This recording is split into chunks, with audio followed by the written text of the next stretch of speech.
రోజుల్లో ఆడియన్స్ ని ఎంత త్వరగా థియేటర్ నుండి పంపిస్తే అంత బెటర్ అని ఫీల్ అవుతున్నారు దర్శకులు.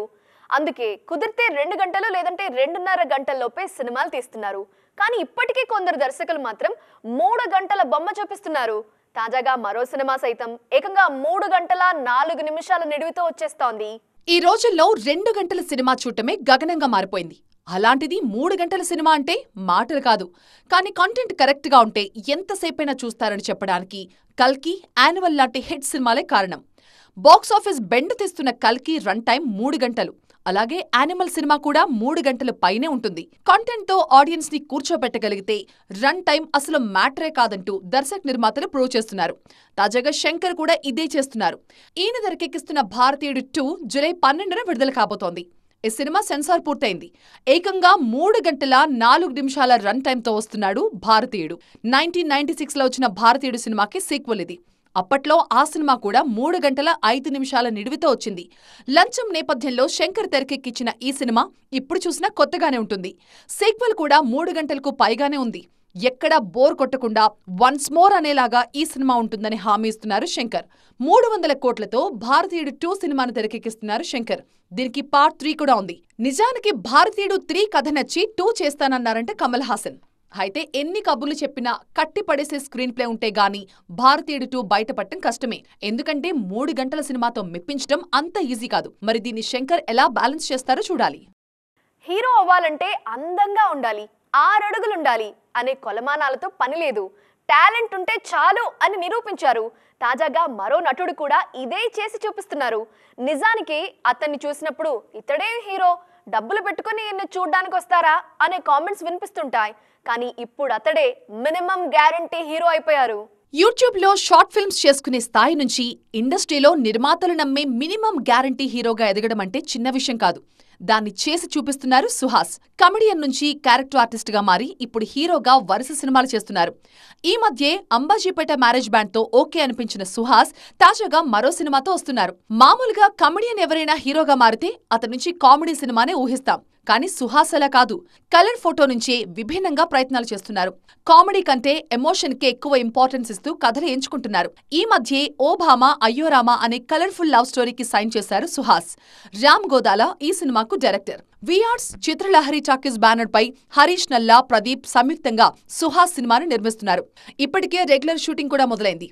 జియో సినిమా ఫేమ్ మాళవిక మనోజ్ ఇందులో హీరోయిన్. ఈ ఏడాది ఇప్పటికే అంబాజీపేట మ్యారేజ్ బ్యాండ్, ప్రసన్నవదనం, శ్రీరంగనీతుల సినిమాతో వచ్చారు సుహాస్. తాజాగా సుహాస్ నుంచి మరొక ఆసక్తికరమైన సినిమా వస్తోంది. దాని పేరు జనక అయితే గనక. పిల్లల్ని కనాలంటే ముందు లైఫ్లో బాగా సెటిల్ అవ్వాలి, వాళ్లకు మంచి లైఫ్ ఇవ్వాలని నమ్మే ఒక మిడిల్ క్లాస్ భర్త కథ ఇది. దిల్ రాజు ప్రొడక్షన్స్ నుంచి ఈ సినిమా వస్తోంది. త్వరలోనే సినిమా విడుదల కాబోతోంది. మొత్తానికి చూడాలి సుహాస్ జర్నీ ఇంకెంత దూరం వెళ్లబోతోందో. ఆయన చేస్తోంది మలయాళ సినిమాలే అయినా ఫోకస్ అంతా మన ఇండస్ట్రీ పైనే ఉంది. తాజాగా మరో తెలుగు సినిమాకి దుల్కర్ సైన్ చేశారని తెలుస్తోంది. మరింతకీ ఏంటా సినిమా, దానికి దర్శకుడెవరు? సినిమాలు బాగుంటే చాలు. ఆయన తమిళం నుంచొచ్చాడా, మలయాళం నుంచొచ్చాడా అనేది అస్సలు చూడరు తెలుగు ఆడియన్స్. అందుకే అప్పుడు సిద్ధార్థ్ అయినా ఇప్పుడు దుల్కర్ అయినా తెలుగులో ఇంత మంచి మార్కెట్ ని సొంతం చేసుకున్నారు. ప్రస్తుతం టాలీవుడ్ లో దుల్కర్ డిమాండ్ రోజురోజుకి పెరుగుతోంది. మహానటి, సీతారామం సినిమాలతో తెలుగు హీరో అయిపోయారు దుల్కర్. ప్రస్తుతం ఈయనతో స్ట్రైట్ సినిమాలు చేయడానికి మన నిర్మాతలు పోటీ పడుతున్నారు. సితారా ఎంటర్టైన్మెంట్స్ లో ఇప్పటికే లక్కీ భాస్కర్ సినిమా చేస్తున్నారు దుల్కర్. ఆగస్టులోని ఈ సినిమా విడుదల కాబోతోంది.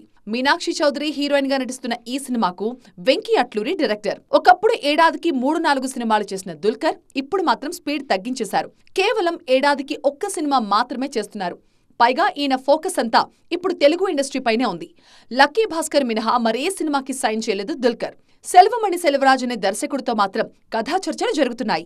లక్కీ భాస్కర్ సెట్స్ పై ఉండగానే మరో తెలుగు సినిమాకి దుల్కర్ ఓకే చేసినట్టుగా తెలుస్తోంది. సేనాపతి, దయా లాంటి ఓటీటీ కాంటెంట్ తో ఆకట్టుకున్న పవన్ సాధినేనితో దుల్కర్ ప్రాజెక్ట్ ఓకే అయినట్లుగా ప్రచారం జరుగుతోంది. మొత్తానికి సొంత ఇండస్ట్రీ కంటే తెలుగుకే ఎక్కువ ప్రాధాన్యమిస్తున్నారు ఈ మలయాళ మెగాస్టార్ వారసుడు. ఇండస్ట్రీకి కొత్త హీరోయిన్లు రావడం అనేది ఓ ఆనవాయితీ. పాత నీరు పోవటం, కొత్త నీరు రావటం అలా జరిగిపోతూ ఉంటుందంతే. మొన్నటి వరకు ఏ సినిమాలో చూసినా అయితే శ్రీలీల లేదంటే మృణాల్ కనిపించేవాళ్ళు. కానీ ఇప్పుడు ఈ ఇద్దరు కాకుండా మరో 3-4 కొత్త ముద్దుగుమ్మలు రేస్లోకి వచ్చేశారు. మరి వాళ్ళెవరు? కొన్ని నెలలుగా రెస్ట్ లేకుండా కష్టపడిన శ్రీలీల కొన్ని రోజులుగా విశ్రాంతి తీసుకుంటున్నారు. ఒప్పుకున్న సినిమాలన్నీ అయిపోవడంతో కొత్త ఆఫర్స్ కోసం వేచి చూస్తున్నారు ఈ బ్యూటీ. మరోవైపు మృణాల్ ఠాకూర్ ఆచితూచి కొత్త సినిమాలు సైన్ చేస్తున్నారు. ఈ గ్యాప్ లోనే ఆషికా రంగనాథ్ సహా మరో 2 హీరోయిన్స్ టాలీవుడ్ పై కన్నేశారు. ఆమెకో సినిమాతో పరిచయమైన ఆషికా రంగనాథ్ నాసామి రంగతో మంచి గుర్తింపు తెచ్చుకున్నారు. ఇందులో 2 షేడ్స్ ఉన్న పాత్రలో మెప్పించారు ఈ కన్నడ కస్తూరి. ప్రస్తుతం ఆషికాకు తెలుగులో ఆఫర్స్ బాగానే వస్తున్నాయి. మరోవైపు బేబీ ఫే వైష్ణవి చైతన్య సైతం సిద్ధు చొన్నలగడ్డ, జాక్, ఆనంద్ దేవరకొండ సినిమాల్లో నటిస్తున్నారు. ఇక సౌత్ లో కొత్తగా వినిపిస్తున్న పేరు సప్తసాగరాలు దాటి ఫేమ్ రుక్మిణి వసంత్. తెలుగులోనూ ఈ భామకు అవకాశాలు బాగానే వస్తున్నాయి. ఇక ఆల్రెడీ తమిళంలో శివకార్తికేయన్ సినిమాలోనూ రుక్మిణియే హీరోయిన్. రవితేజ మిస్టర్ బచ్చన్ తో భాగ్యశ్రీ భోర్సే అనే హీరోయిన్ పరిచయం అవుతున్నారు. మొత్తానికి ఈ న్యూ బ్యూటీస్ అంతా అందాల దండయాత్రకు సిద్ధమవుతున్నారు. ఆశలు లేవని డాక్టర్లు చెప్పాక పేషెంట్ బతికి బయటపడితే ఎలా ఉంటుంది? ఇప్పుడు కొందరు హీరోయిన్ల విషయంలోనూ ఇదే జరుగుతోంది. దుకాణం బంద్, ఇంకా వీళ్ళ కెరీర్ ఖతం, మూటాముల్లే సర్దేసుకోవాల్సిందే. ఇలాంటి మాటలు వినిపిస్తున్న సమయంలో వెబ్ సిరీస్లు వాళ్ళ కెరీర్ కి అండగా నిలుస్తున్నాయి. సినిమా చిన్న చూపు చూసినా డిజిటల్ కు పెద్ద దిక్కులా మారిన ఆ బ్యూటీస్ ఎవరు?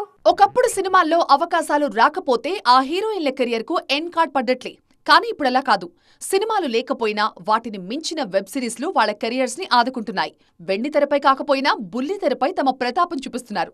మరీ ముఖ్యంగా ఈ వెబ్ సిరీస్ల కారణంగానే అంజలి కెరియర్ వెలిగిపోతోంది. ఇప్పుడు ఝాన్సీ, ఫాల్, తాజాగా బహిష్కరణ అంటూ క్వీన్ ఆఫ్ డిజిటల్ అయిపోయారు ఈ రాజుల చిన్నది. సినిమాల్లో అప్పుడప్పుడు కనిపిస్తున్న వెబ్ సిరీస్లు మాత్రం రెగ్యులర్ గా చేస్తున్నారు అంజలి. ప్రస్తుతం గేమ్ చేంజర్ లో కీలక పాత్రలో నటిస్తున్నారు. మొన్నీ మధ్యే గ్యాంగ్స్ ఆఫ్ గోదావరిలో కూడా నటించారు. ఈ మధ్య సినిమాల్లో కనిపించని రెజీనా సైతం డిజిటల్ ప్లాట్ఫామ్ పైనే ఫోకస్ చేశారు. తెలుగు మాత్రమే కాదు, హిందీ నుంచి కూడా రెజీనాకి మంచి ఆఫర్స్ వస్తున్నాయి. Rocket boys, finger tips, షోర్వీర్, Farzi, John బాజ్ Hindustan కి లాంటి వెబ్ సిరీస్ లో నటించారు రెజీనా. వీటికి వచ్చిన రెస్పాన్స్ తో డిజిటల్ వైపు అడుగులేస్తున్నారు ఈ బ్యూటీ. నిత్యా మేనన్ కెరీర్ కి కూడా వెబ్ సిరీస్లే హెల్ప్ అవుతున్నాయి. ఆ మధ్య బ్రేత్ 1 and 2 సిరీస్లతో హిందీలో గుర్తింపు తెచ్చుకున్న నిత్యా మేనన్ తెలుగులో మోడ్రన్ లవ్ హైదరాబాద్, కుమారి శ్రీమతిలో నటించారు. కోవిడ్ టైంలో రుద్రాతో డిజిటల్ ఎంట్రీ ఇచ్చిన రాశి ఖన్నా గతేడాది రాజ్ డీకే యాక్షన్ డ్రామా ఫర్జీతో మెప్పించారు. వీళ్లే కాదు, తమన్నా, కాజల్, సమంత, శృతి హాసన్ లాంటి స్టార్స్ కూడా వెబ్ సిరీస్ లో నటిస్తున్నారు. సో చూసారు కదా, ఇవి ఇవాల్టి సైన్మా 2.0. మరిన్ని interesting and colourful film details తో మళ్ళీ కలుద్దాం. Till then, bye bye. Jory Soyo.